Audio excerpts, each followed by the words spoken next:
ইনকিলাব মঞ্চের মুখপাত্র ও ঢাকা ৮ আসনের সম্ভাব্য প্রার্থী শরীফ ওসমান হাদি গুলিবিদ্ধ হয়েছেন। পরিবারের ইচ্ছায় তাকে ঢাকা মেডিকেল কলেজ হাসপাতাল থেকে রাজধানীর এভার কেয়ার হাসপাতালে নেওয়া হয়। এর আগে শুক্রবার জুমার নামাজের পর বিজয়নগরের কালভার্ট রোড এলাকায় মোটরসাইকেলে করে আসা দুজন হাদিকে গুলি করে পালিয়ে যান। পুলিশ ঘটনাস্থল থেকে আলামত সংগ্রহ করেছে। প্রধান উপদেষ্টা অপরাধীদের ধরতে নির্দেশ দিয়েছেন। আরও জানাচ্ছেন মোহাইমিনুল খান অপু। দুপুরে জুমার নামাজের পর রাজধানীর বিজয়নগরের কালভার্ট রোড এলাকায় রিকশাযোগে যাচ্ছিলেন ঢাকা ৮ আসনের প্রার্থী হতে ইচ্ছুক ওসমান হাদি। এ সময় দুইটি মোটরসাইকেলে করে আসা কয়েকজন হাদিকে লক্ষ্য করে গুলি করে পালিয়ে যায়। হাদির কানের নিচে এক রাউন্ড গুলি লাগে। বেলা ৩টার দিকে তাকে উদ্ধার করে ঢাকা মেডিকেল কলেজ ও হাসপাতালের জরুরি বিভাগে আনা হয়। পরে তাকে এভার কেয়ার হাসপাতালে নেওয়া হয়। ব্রেইনে যেই অংশটুকু প্রেশারটা বেড়ে গেছিল সেটুকু ম্যানেজ করা হয়েছে, এটা কারণ ড্যামেজ কন্ট্রোলের একটা ব্যাপার। এবং এরপর বাকি অংশটুকু এরপর আবার কিছুক্ষণ আগে ওনার নেজাল ব্লিডিং হচ্ছিল, সেটাও ওনারা ম্যানেজ করেছেন আমাদের চিকিৎসক দল। হাদির চিকিৎসার খোঁজ খবর নিতে বিভিন্ন দল ও সংগঠনের নেতারা হাসপাতালে আসেন। তাদের নিরাপত্তা নিয়ে চলা উচিত, কারণ এটা আমি বললাম তো বৃহৎ কোনো ষড়যন্ত্রের অংশ এটা হতে পারে, এটা আমার ধারণা। আমরা এই ঘটনায় স্তম্ভিত, আমরা এই ঘটনায় বিস্মিত এবং ক্ষুব্ধ। এই ঘটনা যে সমস্ত কাপুরুষরা ঘটিয়েছে আমরা তার তীব্র নিন্দা জানাই। এদিকে কয়েকজন প্রত্যক্ষদর্শী হাদির গুলিবিদ্ধ হওয়ার ঘটনার বর্ণনা দেন। সহযোদ্ধাদের দাবি, পরিকল্পিতভাবে হত্যা করতেই এই হামলা। হঠাৎ করে শব্দ হয়েছে, শব্দ পেয়ে ওমর ভাই ওনার সাথে ভাই ছিল, ভাইয়ের সাথে যে ছিল রিক্সা, উনি চিৎকার করছে। এরপর আমরা তাকাই দেখি যে ভাই মানে রিক্সা ওখানে বেড়ে গেছে, আমরা করে বাইরে উঠে আবার ওই রিক্সা করে তাড়াতাড়ি চলে গেছি। ওসমান হাদি ভাইকে নিশ্চিতভাবে হত্যা করার জন্যই গুলিটা চালানো হয়েছে। পুলিশের অপরাধ তদন্ত বিভাগ গুলি করার ঘটনাস্থলে এসে আলামত সংগ্রহ করেছে।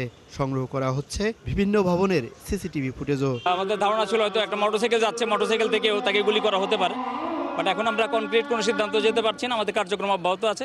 আমরা আরও কার্যক্রম সম্পন্ন করার পর হয়তো বলতে পারবো যে আসলে উনি এক্স্যাক্ট কোথায় গুলিবিদ্ধ হয়েছেন এবং কে বা কারা তারা গুলি করেছে। এই ঘটনায় নিন্দা জানিয়েছে বিএনপি, জামায়াত ও এনসিপি সহ বিভিন্ন দল। ঘটনার প্রতিবাদে শনিবার সারা দেশে বিক্ষোভেরও ঘোষণা দিয়েছে বিএনপি। এদিকে প্রধান উপদেষ্টা হামলাকারীদের ধরতে আইন শৃঙ্খলা বাহিনীকে নির্দেশ দিয়েছেন। মোহাইমিনুল খান অপু, ৭১, ঢাকা। রাজধানীর বিজয়নগর এলাকায় গুলিবিদ্ধ ঢাকা ৮ আসনের সম্ভাব্য স্বতন্ত্র প্রার্থী ওসমান হাদিকে পরিবারের ইচ্ছায় ঢাকা মেডিকেল কলেজ হাসপাতাল থেকে রাজধানীর এভার কেয়ার হাসপাতালে নেওয়া হচ্ছে। এভার কেয়ার হাসপাতাল থেকে বিষয়ে বিস্তারিত জানাতে আমাদের সাথে যুক্ত হচ্ছেন সহকর্মী সাজিদ সরকার। সাজিদ, আমরা এখন পর্যন্ত জানি যে হাদির অবস্থা আশঙ্কাজনক। তো গুলিবিদ্ধ হাদিকে ইতোমধ্যে কি এভার কেয়ার হাসপাতালে আনা হয়েছে কিনা, সেখানে পৌঁছেছে কিনা তিনি, এবং পাশাপাশি চিকিৎসকদের পক্ষ থেকে আনুষ্ঠানিক ব্রিফিং কখন করা হতে পারে, সে বিষয়ে যদি আপনার কাছে কোনো তথ্য থাকে এবং তার পরিবারের কোনো সদস্যের সাথে কথা হয়েছে কিনা, তারা কি বলছেন? মেজাবিন, এভার কেয়ার হাসপাতালে ঠিক ৮টা ৫-এর দিকে নেওয়া হয়েছে এবং এখানে আনার পরে তাকে আইসিইউ অর্থাৎ নিবিড় পরিচর্যা কেন্দ্রে রাখা হয়েছে। এর আগে ঢাকা মেডিকেল কলেজ হাসপাতালে সেখানে তার প্রাথমিক চিকিৎসা হয়েছে এবং শুরুতে তাকে সার্জারি অর্থাৎ অস্ত্রোপচার হয়েছে মাথায়। সেই অস্ত্রোপচারের পর চিকিৎসকরা যেটি জানিয়েছেন সেটি হচ্ছে যে তার ব্রেনে বড় ধরনের আঘাত আছে, অর্থাৎ ব্রেন এখন পর্যন্ত যে অবস্থায় রয়েছে সেই অবস্থা থেকে তিনি এখন এই মুহূর্তে আসলে কোমায় রয়েছেন। একই সাথে তার বুকে এবং পায়েও আঘাতের চিহ্ন রয়েছে। তবে এটি আসলে যখন তিনি গুলিবিদ্ধ হন ঠিক সেই মুহূর্তে রিকশা থেকে পড়ে গিয়ে এই দুটি স্থানে হয়তোবা আঘাত লেগেছে বলে প্রাথমিকভাবে ধারণা করছে। অর্থাৎ ঢাকা মেডিকেলে যে প্রাথমিক চিকিৎসা দেওয়া হয়েছে সেই চিকিৎসা শেষে আরও উন্নত চিকিৎসার জন্যই কিন্তু আসলে পরিবারের ইচ্ছা এভার কেয়ারে নেওয়া হয়েছে। এর আগে কিন্তু একটা সিদ্ধান্ত ছিল সিএমএইচে নেয়ার, কিন্তু পরবর্তীতে পরিবারের পক্ষ থেকেই সেটি আবার পরিবর্তন করে এভার কেয়ারে নেওয়া হয়েছে এবং সেখানে চিকিৎসা চলছে। তবে এভার কেয়ারে যে মেডিকেল বোর্ড গঠন করা হয়েছে সেখান থেকে এখন পর্যন্ত চিকিৎসার কার্যক্রম শুরু করার পর, অর্থাৎ ৮টা ৫-এর দিকে ভর্তি করার পর এখন মধ্যেই ১ ঘন্টা পেরিয়েছে। এখন পর্যন্ত আপডেট তাদের পক্ষ থেকে জানানো হয়নি। তবে একই সাথে কিন্তু পরিবারের লোকজনও সাথে রয়েছেন এবং আমরা শুনেছি যে বিএনপি অর্থাৎ নেতৃত্বস্থানীয় বেশ কয়েকজন নেতাকর্মী তাকে দেখার জন্য আসবেন। অর্থাৎ এই দেখার প্রক্রিয়াটা কিন্তু আসলে চিকিৎসা কার্যক্রম চলমান থাকা অবস্থায় হবে কিনা সেটিও আসলে সিদ্ধান্তের বিষয়। একই সাথে আমরা এর আগে বলছিলাম যে ঘটনাস্থল অর্থাৎ বিজয়নগর যে কালভার্ট রোড সেখানকার তারা প্রত্যক্ষদর্শী এবং সকাল থেকে তার সাথে যারা ছিলেন, বিশেষ করে তার রাজনৈতিক সহকর্মী যারা ছিলেন, তারা যেটি জানিয়েছেন দুজন ব্যক্তিকে তারা শনাক্ত করতে পেরেছেন। যে দুজন ব্যক্তি মোটরসাইকেলে করে গুলি করে মোটরসাইকেল নিয়ে পালিয়ে যায়, সেই দুজন সকাল থেকেই আসলে ফলো করছিলেন হাদিকে এবং তিনি যখন নির্বাচনী প্রচারণা করছিলেন ওই এলাকায় এবং সেখানে একেবারে তার পাশে বসা ছিল এরকম দুজনকে আসলে শনাক্ত করা গিয়েছে। সেই দুজনের চেহারা এবং মুখে মাস্ক পরা ছিল, একজন পাঞ্জাবি, একজন ব্লেজার পরা ছিল এবং এই দুজনের চেহারার সাথে মোটরসাইকেল যারা দুজন ছিল তাদেরকে কিন্তু তারা শনাক্ত করেছেন ইতিমধ্যে এবং সেই ছবিগুলো কিন্তু আইনশৃঙ্খলা বাহিনীর কাছে সরবরাহ করা হয়েছে তাদের পক্ষ থেকে এবং ইতিমধ্যে ডিএমপির পক্ষ থেকেও কিন্তু ঘোষণা দেওয়া হয়েছে। পুরো রাজধানী জুড়েই কিন্তু আসলে বিভিন্ন স্থানে তল্লাশি কার্যক্রম এবং জিজ্ঞাসাবাদ কার্যক্রম চলছে। অর্থাৎ প্রধান উপদেষ্টার নির্দেশনার পর থেকে একই সাথে আইনশৃঙ্খলা বাহিনী এবং পুলিশ, শুধুমাত্র পুলিশ নয়, র্যাব, ডিবি এবং সেনাবাহিনীর পক্ষ থেকেও কিন্তু এই তল্লাশি কার্যক্রম বিভিন্ন জায়গায় চালিয়ে যাচ্ছেন। একই সাথে হাদির যে চিকিৎসা ব্যবস্থা কার্যক্রম সেটিও কিন্তু আসলে দেখভালের জন্য সরকারের উচ্চ পর্যায়ের পক্ষ থেকেও কিন্তু আসলে নির্দেশনা রয়েছে। আমরা একই সাথে দেখছি যে ঢাকা মেডিকেলে যেমন তার রাজনৈতিক সহকর্মী, তার বিশ্ববিদ্যালয়ের সহকর্মী, সহপাঠী সহ যারা ছিলেন, আত্মীয় যারা ছিলেন, তারা ইতিমধ্যেই কিন্তু এভার কেয়ারে এসে উপস্থিত হয়েছেন। অনেকেই আমরা দেখছি এভার কেয়ারের সামনে ভিড় করছেন অর্থাৎ তার খবর জানার জন্য। তিনি যেহেতু ঢাকা ৮ আসন থেকে নির্বাচন করছেন, একই সাথে জুলাই যোদ্ধা হিসেবে তার যে অবদান, সেই অবদানের কারণে কিন্তু অনেকেই এসে কিন্তু উপস্থিত হয়েছেন এবং তারাও কিন্তু অপেক্ষায় আছেন। ধন্যবাদ যুক্ত হওয়ার জন্য। আপনি থাকুন সেখানে, নিশ্চয়ই পরবর্তীতে আবার আপনার সাথে যুক্ত হয়ে সেখানকার আপডেট জানবো। দর্শক, ঢাকা ৮ আসনের সম্ভাব্য স্বতন্ত্র প্রার্থী ওসমান হাদি, তিনি গুলিবিদ্ধ হয়েছেন। তার শারীরিক অবস্থার সবশেষ আপডেট জানাচ্ছিলেন এভার কেয়ার হাসপাতালের সামনে থেকে আমাদের সহকর্মী সাজিদ সরকার। ইনকিলাব মঞ্চের মুখপাত্র ঢাকা ৮ আসনের সম্ভাব্য স্বতন্ত্র প্রার্থী ওসমান হাদির গুলিবিদ্ধ হওয়ার ঘটনায় তীব্র ঘৃণা ও প্রতিবাদ জানিয়েছেন বিএনপির ভারপ্রাপ্ত চেয়ারম্যান তারেক রহমান। যারা দেশকে অস্থিতিশীল করতে চায় তাদের ষড়যন্ত্র শুরু হয়ে গেছে বলে মন্তব্য করেন তিনি। শুক্রবার বিএনপির দেশ গড়ার পরিকল্পনার শীর্ষক কর্মসূচিতে যোগ দিয়ে এসব কথা বলেন তিনি। শফিকুল হকের প্রতিবেদন। নির্বাচনের তফসিল ঘোষণার পরদিনই ঢাকা ৮ আসনে বেশ কয়েকদিন ধরে প্রচারণা চালানো ওসমান হাদিকে গুলি করেছে দুর্বৃত্তরা। এ ঘটনায় তীব্র প্রতিক্রিয়া দেখিয়েছে বিএনপি। এই ঘটনার জন্য তীব্র ঘৃণা এবং প্রতিবাদ জানাচ্ছি।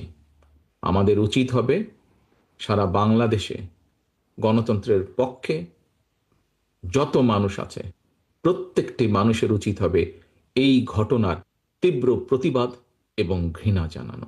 সপ্তাহব্যাপী দেশ গড়ার পরিকল্পনা শীর্ষক কর্মসূচির ৬ষ্ঠ দিনের সমাপনী অধিবেশনে বিএনপির ভারপ্রাপ্ত চেয়ারম্যানের বক্তব্যে উঠে আসে সেই প্রসঙ্গ।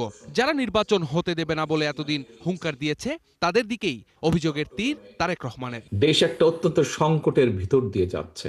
যারা বাংলাদেশি জাতীয়তাবাদের অস্তিত্বে, বাংলাদেশের অস্তিত্বে বিশ্বাস করে, সবার আগে বাংলাদেশ, এই নীতিতে যারা বিশ্বাস করে, আমাদের প্রত্যেকটি দল, প্রত্যেকটি নেতা, প্রত্যেকটি কর্মী, প্রত্যেকটি মানুষকে আজ অতীতের যে কোনো সময় থেকে সবচাইতে বেশি ঐক্যবদ্ধ হতে হবে। কারণ যারা এই দেশের স্বাধীনতাকে ধ্বংস করতে চায়, এই দেশের সার্বভৌমত্বকে ধ্বংস করে এই দেশের স্থিতিশীলতাকে ধ্বংস করতে চায়, তারা তাদের ষড়যন্ত্র যে শুরু করে দিয়েছে, আজকে ওসমান হাদির ঘটনা দিয়ে তা প্রমাণিত হয়। গণতন্ত্র প্রতিষ্ঠার মধ্য দিয়ে দেশের অস্থিতিশীল অবস্থার পরিবর্তনের ঘোষণাও দেন বিএনপির ভারপ্রাপ্ত চেয়ারম্যান। বিভ্রান্তি ছড়ায় এমন বিষয়ে সতর্ক থাকতে নেতাদের নির্দেশও দেন দলটির এই হাইকমান্ড। যারা ষড়যন্ত্র করছে তারা তাহলে আরো সুযোগ পেয়ে যাবে। এই ষড়যন্ত্র বন্ধ করতে পারে এই দেশের মানুষ। এই ষড়যন্ত্র বন্ধ দমিয়ে দিতে পারে, রুখে দিতে পারে গণতান্ত্রিক প্র্যাকটিস তথা গণতন্ত্র। এই অন্যায়ের বিরুদ্ধে যদি অবস্থান নিতে হয়, যে কোনো মূল্যে আমাদেরকে গণতন্ত্রকে প্রতিষ্ঠিত করতে হবে। যে কোনো মূল্যে আমাদের গণতান্ত্রিক মূল্যবোধকে ফিরিয়ে আনতে হবে, গণতান্ত্রিক অধিকারকে প্রতিষ্ঠিত করতে হবে।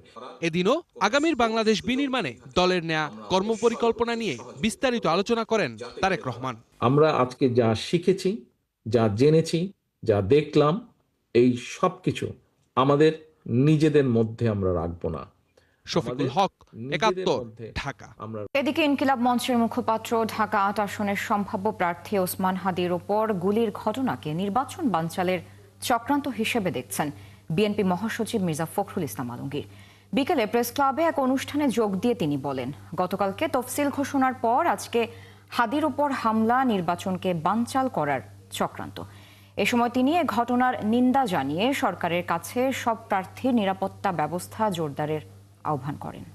এই কালকে আপনার শিডিউল ঘোষণা হয়েছে আর আজকেই আপনার একজন প্রার্থীকে গুলি করা হয়েছে। আমি তীব্র নিন্দা জানাচ্ছি এবং আমি একটা অশনি সংকেত দেখতে পাচ্ছি যে নির্বাচনকে বানচাল করার জন্য সেই শক্তি আবার চক্রান্ত শুরু করেছে এবং অবিলম্বে প্রকৃত দোষীকে খুঁজে বের করে নিয়ে আইনের আয়তায় আনার জন্য দাবি জানাচ্ছি। আহ্বান জানাচ্ছি যে অবিলম্বে সকল প্রার্থীর নিরাপত্তা নিশ্চিত করুন এবং এই নির্বাচনকে যেন করে সম্পূর্ণভাবে সন্ত্রাস মুক্ত হয় তার জন্য ব্যবস্থা গ্রহণ করুন। ইনকিলাব মঞ্চের মুখপাত্র ওসমান হাদির ওপর গুলির ঘটনায় সরকারের কোনো ঢিলেমি মেনে নেওয়া হবে না বলে মন্তব্য করেছেন বাংলাদেশ জামায়াতে ইসলামীর আমির শফিকুর রহমান। বিকেলে গুলিবিদ্ধ ওসমান হাদিকে দেখতে গিয়ে ঢাকা মেডিকেল কলেজের সাংবাদিকদের তিনি বলেন, তফসিল ঘোষণার ঠিক পরের দিন একজন স্বতন্ত্র সংসদ সদস্য পদপ্রার্থী এবং জুলাই যোদ্ধাকে টার্গেট করে গুলির করার ঘটনা গভীর উদ্বেগের। এসব ঘটনাকে কোনোভাবেই ছোট করে দেখা যাবে না। আমরা এই ঘটনায় স্তম্ভিত, আমরা এই ঘটনায় বিস্মিত এবং ক্ষুব্ধ। এই ঘটনা যে সমস্ত কাপুরুষরা ঘটিয়েছে আমরা তার তীব্র নিন্দা জানাই।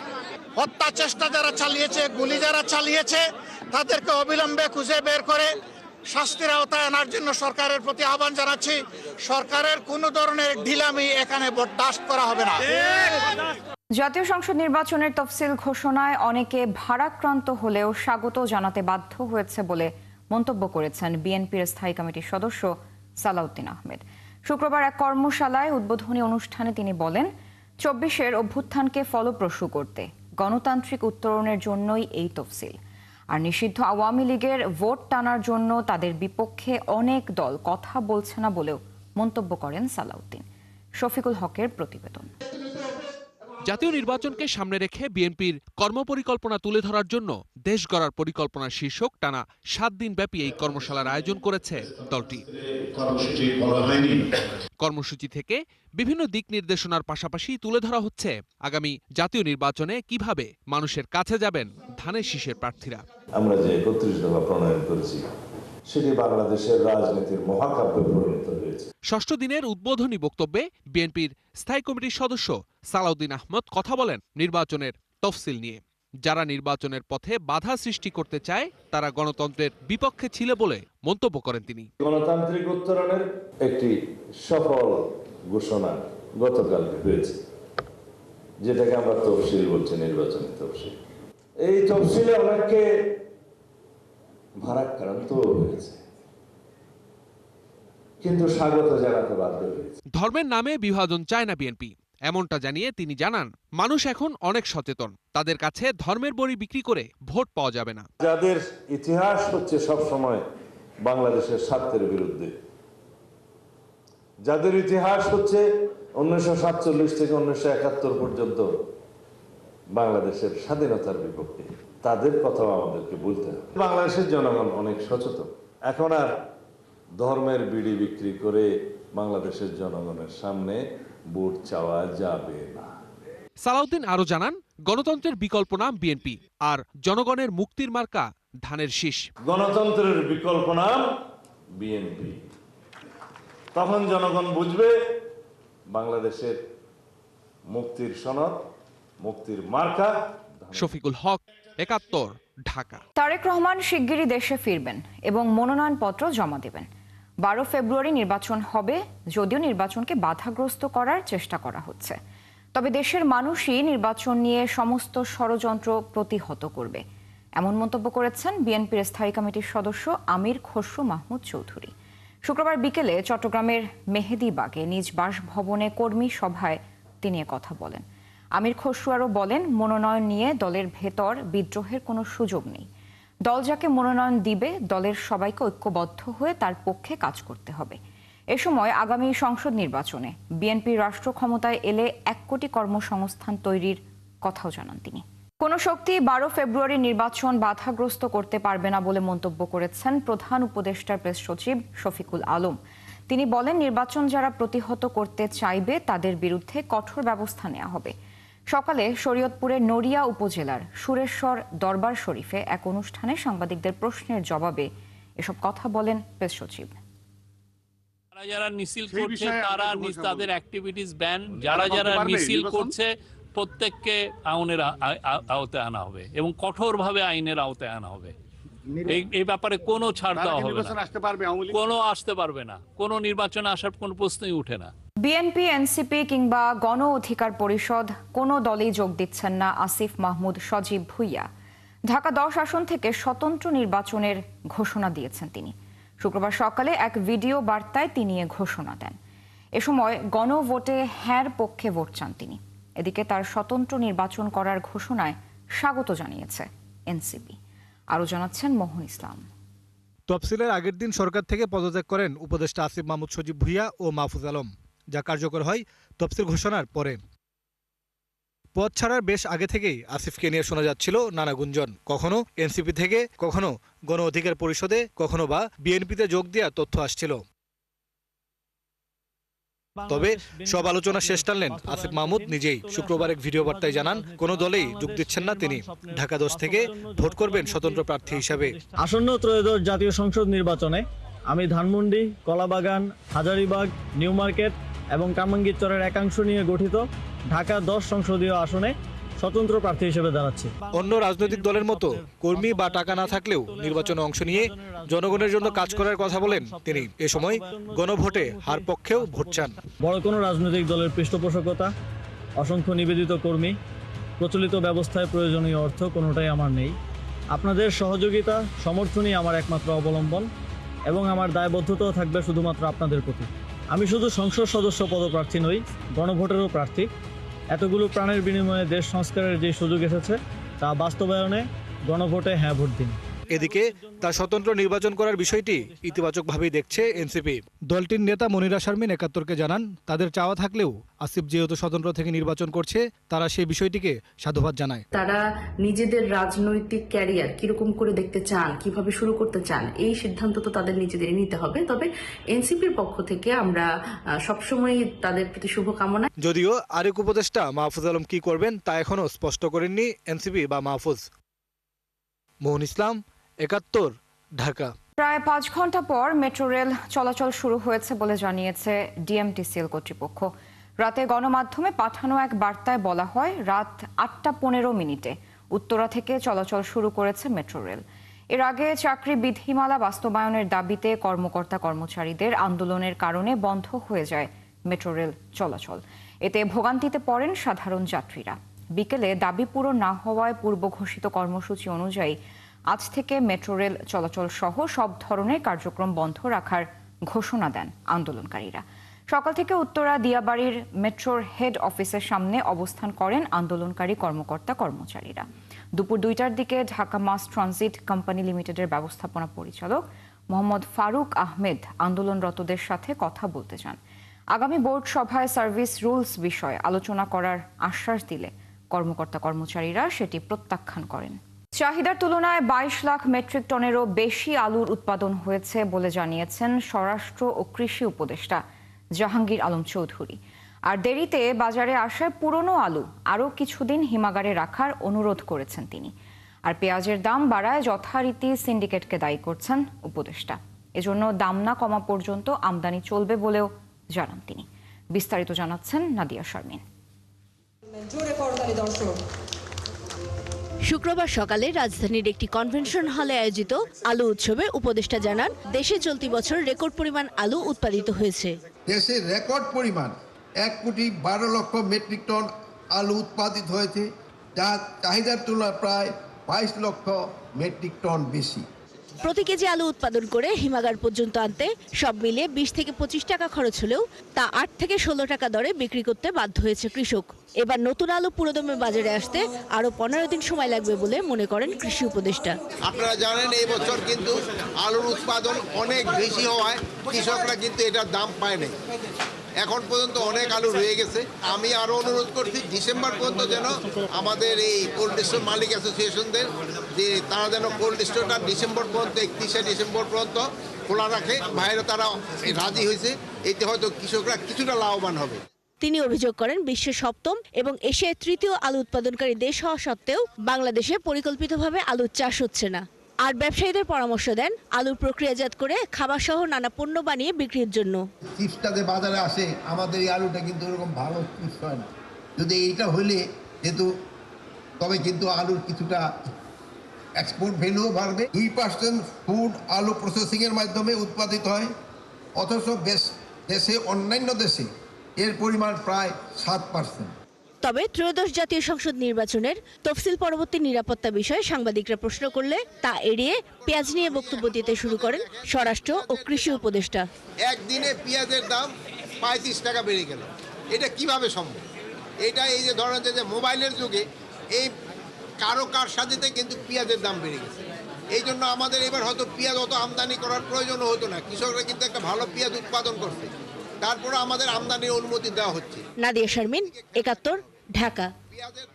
নতুন আরও এক ধরনের মাদকের সন্ধান পেয়েছে মাদক দ্রব্য নিয়ন্ত্রণ অধিদপ্তর। শুক্রবার অধিদপ্তর জানায় ভেইপ বা ই সিগারেটের মধ্যে গোপনে এই মাদক সরবরাহ ও বিক্রি করছিল একটি চক্র, যাদের গ্রেফতার করা হয়েছে। বিভিন্ন ফ্লেভারযুক্ত উচ্চ মাত্রার সিনথেটিক হওয়ায় মাদকটির ভয়াবহতা সম্পর্কে সচেতন হওয়ার আহ্বান জানায় সংস্থাটি। বিস্তারিত জানাচ্ছেন নিবিড় সাহা। অনেকেই নিকোটিনের আসক্তি কমাতে ভ্যাপ বা ই সিগারেট সেবন করেন, তবে এর সাথে মেশানো থাকতে পারে ভয়ঙ্কর মাদক এমডিএমবি। দেশে প্রথমবারের মতো এর সন্ধান পেয়েছে মাদকদ্রব্য নিয়ন্ত্রণ অধিদপ্তর। এটি এতটাই ভয়ঙ্কর যে মাত্র কয়েক ফোঁটায় স্নায়ুতন্ত্রে তীব্র প্রতিক্রিয়া হয়, এমনকি অবশ হয়েও যেতে পারে, হতে পারে হার্টের সমস্যাও। মালয়েশিয়া থেকে আসা এই মাদক ই সিগারেটের সাথে মিশিয়ে বিক্রি করছিল একটি চক্র। মূল হোতা সহ চক্রের 4 সদস্যকে গ্রেপ্তার করা হয়েছে। চক্রের প্রধান হোতাকে গ্রেপ্তার করি, তাদের বাসা বাড়িতে তল্লাশি চালিয়ে 310 মিলিলিটার এমডিএমবি পিনাকা উদ্ধার করি 5টি কন্টেনারে। এরপরে সিবিডি ইনফিউজড গাঁজা চকলেট পাই, কিছু ভ্যাপ ডিভাইস এবং এমডিএমবি ব্যবহারের ই লিকুইড এবং বিক্রির জন্য প্রস্তুত ক্যানিস্টার উদ্ধার করি। যিনি সমাজের এলিট শ্রেণীর মাঝে সেই ভয়ঙ্কর মাদক মূলত উনি সরবরাহ করতেন। চক্রটি ফেসবুক ও হোয়াটসঅ্যাপ গ্রুপের মাধ্যমে এই কারবার চালায়। শয়তানের নিঃশ্বাসের চেয়েও ভয়ঙ্কর নতুন এই মাদক এমডিএমবি।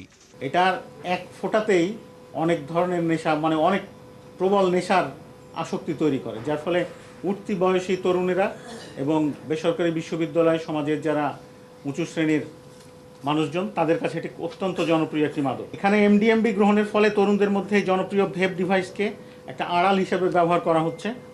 যেহেতু আমাদের দেশে ই সিগারেট বৈধ, সেটা বৈধতার আড়ালে এই অবৈধ কার্যক্রম চালু রয়েছে। এমডিএমবির ভয়াবহতা বিবেচনায় একে খ থেকে ক শ্রেণীভুক্ত করা হবে বলে জানায় অধিদপ্তর। নিবিড় সাহা, 71, ঢাকা। হযরত শাহজালাল আন্তর্জাতিক বিমানবন্দরে বিপুল পরিমাণ স্পাই ডিভাইস সহ 2 জনকে আটক করেছে এয়ারপোর্ট আর্মড পুলিশ ব্যাটালিয়ন। চীন থেকে আনা এসব ডিভাইস নিয়োগ পরীক্ষা ও ভর্তি পরীক্ষায় জালিয়াতির কাজে ব্যবহৃত হতো বলে জানায় এপিবিএন। এ নিয়ে শুক্রবার বিমানবন্দর থানায় 2 জনের বিরুদ্ধে মামলা হয়েছে। বিস্তারিত জানাচ্ছেন নাদিয়া শারমিন। বিমানবন্দর ভবনের বাইরের এলাকা থেকে এয়ারপোর্ট আর্মড পুলিশ ব্যাটালিয়ন আটক করে 2 জনকে। তাদের কাছে মেলে 76টি ডিজিটাল ইলেকট্রনিক স্পাই ডিভাইস, 50টি ইয়ারপিস, 3টি ল্যাপটপ ও 6টি মোবাইল ফোন।